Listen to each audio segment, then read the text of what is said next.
मेरे ख्याल है हीरो और विलन की भी वो डिस्क्रिप्शन चेंज हो गई है, over the time definition change हो गई है, हमें समझ आई कि वो ऐसा क्यों था। बिल्कुल। तो अगेन सरदार सैफुर रहमान ऐसे क्यों हैं? अब आप थोड़ी रोशनी डालें अपने कैरेक्टर पे। ये मेरा भी सवाल था। अच्छा। मैंने कहा यार कैम्ब्रिज का पढ़ा हुआ इंसान है, बिल्कुल। सारा कुछ है, अच्छा खासा ठीक ठाक बंदा है। सो मैंने कहा वो इस तरह का क्यों है? कहते वो एक तो छोटा सा मसला ये है कि एक तो बैकग्राउंड है, मेंटालिटी है, फ्यूडल बैकग्राउंड फ्यूडल आ गई ना। बैकग्राउंड है, बिल्कुल मेंटालिटी है जो नहीं चेंज हो सकती। बिल्कुल। कुछ लोगों की नहीं होती, आप चाहे जो मर्जी कर लें। आज भी आप अगर कुछ इलाकों में जाएं और वहाँ पे देखें, जो हमें टीवी पे कुछ और नज़र आते हैं, लेकिन आप अगर उनके इलाकों में जाके देखें तो जब लोग उनको सजदे कर रहे होते हैं तो वो आराम से बैठे होते हैं। बिल्कुल। और वैसे वो शायद कह भी रहे होते हैं कि इंसान को सजदा करना हराम है, जी। लेकिन वो खुद अपने आगे सजदे करवा रहे होते हैं, बिकॉज एक माहौल है जी। जिस चीज़ को लोग लेके चल रहे हैं। जी। तो अब वो मेंटालिटी मेरे ख्याल से बदलना थोड़ा मुश्किल है। मुश्किल है। उम्मीद है फिर भी जरूरी है बदलना, मेरे ख्याल है वक्त के साथ इंशाल्लाह। जी। अब वही वाली बात है कि तालीम आम होगी, लोग ज्यादा सामने आएंगे, कहानियां ज्यादा सामने आएंगी, बिल्कुल। एटलीस्ट लोग बात करना शुरू हो गए हैं, जो कि सबसे अच्छी बात है। एब्सोल्युटली। हमारे ड्रामे डिस्कस होने शुरू हो गए हैं, जो कि सबसे अच्छी बात है। बिल्कुल।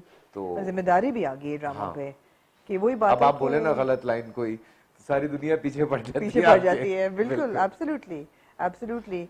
और कई चीज़ों में गलत भी पीछे पड़ती है। हाँ, सही को भी गलत बोलते हैं, गलत को भी सही बोलते हैं, बट ह्यूमन हर परसेप्शन है वो तो। इंसान एब्सोल्युटली। अपनी सोच के हिसाब से बात कर रहा होता है, बिल्कुल बिल्कुल। तो सबकी सुननी चाहिए। जैसे अगेन पूरे मुकद्दर में जो सरदार सैफुर रहमान का ट्रैक है वो मेरे ख्याल है कि बाइंडिंग फैक्टर है। पूरे ड्रामे की मेजर अपील ही वो है कि भाई ये बंदा, और उसको ऑफ कोर्स आपको क्रेडिट जाता है कि एक तो परफॉर्मेंस इतनी इम्पेकेबल है, और ऊपर से अब ये बताएं कि ऐसे कैरेक्टर को डेवलप करने में क्या ग्राउंड वर्क और क्या होमवर्क। अच्छा, वो सिंधी आप बोल लेते हैं वैसे? नहीं, मैं बिल्कुल नहीं बोल सकता। I am Urdu speaking, but ये है कि जंपल लाहौर की है, पंजाबी मैं बहुत अच्छी बोल लेता हूँ जी। लेकिन सिंधी मुझे इतनी नहीं आती। बट हमने जब इसमें एक्सेंट्स हम रख रहे थे तो हमने 3-4 तरह से सिंधी को बोल के देखा था। अच्छा। कि अगर एक सिंधी स्पीकिंग उर्दू बोलता है तो किस तरह से बोलता है। तो मुझे शेरजाद ने कहा कि तुम जरा माइल्ड ही रखो, ज्यादा हैवी ना करो उसको, तो लगे कि है एक्सेंट लेकिन कहीं कहीं तुम जाने देना। राइट। सो वो वाली चीज रहे कि अच्छा ये ज्यादा कोई इन्वॉल्व नहीं रहा है। ना ज्यादा बोलता हूँ, 2-4 जुमले सिंधी के जो है मैं पूछ के मैंने ड्रामे में बोले हुए हैं। राइट। कि मतलब चले जाओ और आ जाओ और इस तरह की जो बड़ी टिपिकल लाइंस होती हैं जो वो अपने नौकरों से बोलता है। ठीक है। बाकी वो अपनी बेटी से नहीं बोलता, जो कि नहीं नॉर्मली बोलता। हमारे यहाँ लोग अब अपने बच्चों को अंग्रेजी ज्यादा सिखा देते जी हैं, बिल्कुल। अपनी जबान से दूर कर देते हैं। बिल्कुल। सो वो चीज भी बीच में हमने थोड़ी सी जो है वो इनकॉर्पोरेट की रखी हुई है। है। मगर जब फार्म हाउस में जाते हैं तो वहाँ तो साईं वहाँ थोड़ा, सरदार ही है। हाँ, वहाँ साईं वहाँ सरदार, है साइन, तो वहाँ साईं है। लेकिन ये है कि ऑब्वियसली बहुत सारी चीजें थी। जब मैंने पढ़ा था तो मैंने कहा यार अगर ये जो आप चीज दिखा रहे हैं ये लिखा हुआ इस तरह से नहीं था।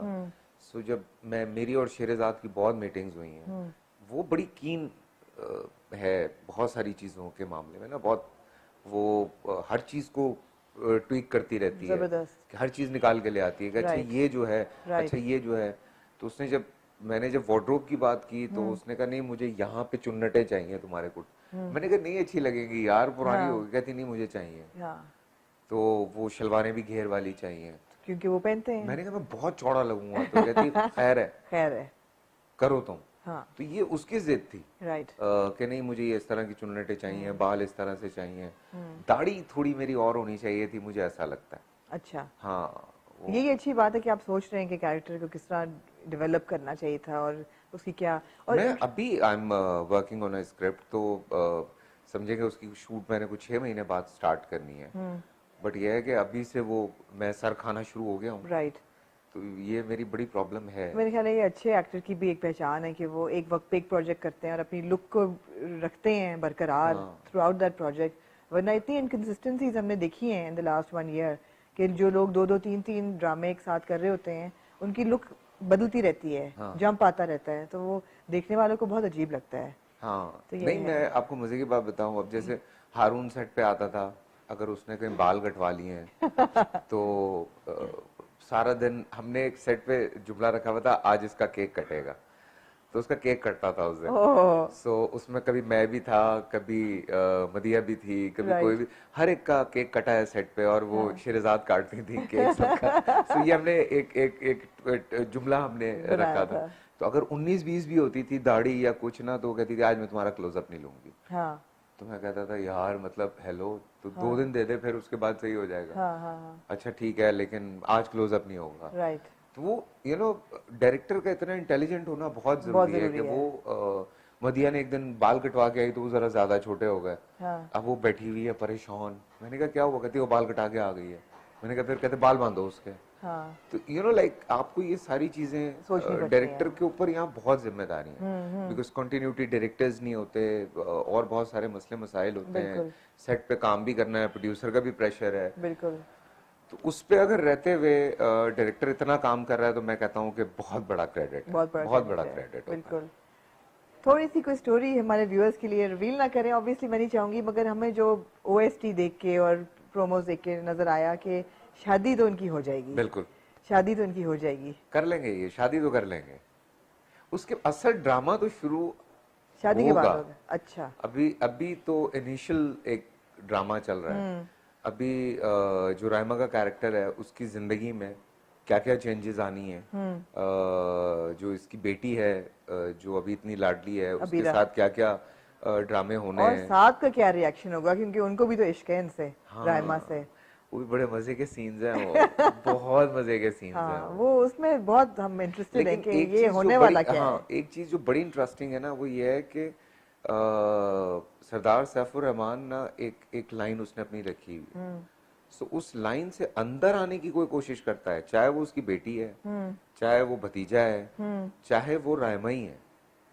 जब उस लाइन से अंदर आने की कोई कोशिश करता है, उसके रिएक्शंस आप लोग देखेंगे और आप लोग कहेंगे ये क्या कर रहा है ये, तो वो उससे आगे नहीं आने देता किसी को, क्रॉस नहीं करने देता वो हाँ वो लाइन। कहता है ये मैं हूँ, बात खत्म हो गई। राइट हाँ, तो ये है एक राइट अभी आगे बड़े तमाशे हैं, हाँ। लेकिन लव स्टोरी तो है। लव स्टोरी है, हाँ ये आपने अजीब बात की है। लव स्टोरी तो कहीं से नहीं लग रही, ये हो ये तो जाएगी, कंप्लीट पावर प्ले लग रहा है। हाँ लेकिन हो जाएगी तो लव फिर तो मुझे स्टोरी। लग रहा है फैसल कुछ beauty and the beast type situation होने वाली है। वो तो हमने बशर बना दिया। वो तो बशर बना दिया हमने, हाँ बिल्कुल बिल्कुल। हाँ वो अच्छा ले था ले बहुत, Bashar Mohammad was a good good serial. अच्छा लेकिन अच्छा अब रिस्पॉन्सिबिलिटी की बात आती है, और स्क्रिप्ट की बात है, प्रोजेक्ट्स की बात है।